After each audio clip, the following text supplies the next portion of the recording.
ميمو، سيبك من الكلام ده، الحقنة مش مؤذية خالص. التلات حقن دول بيعالجوا كل حاجة حتى الخوف. لا فين يا بابا، هو هيموتني.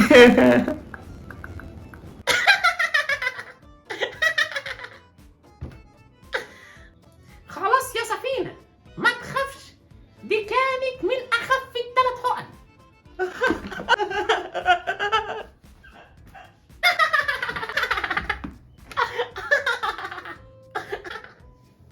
مش ممكن، ده نفس اللي كنت أعمله لو كنت مكانه.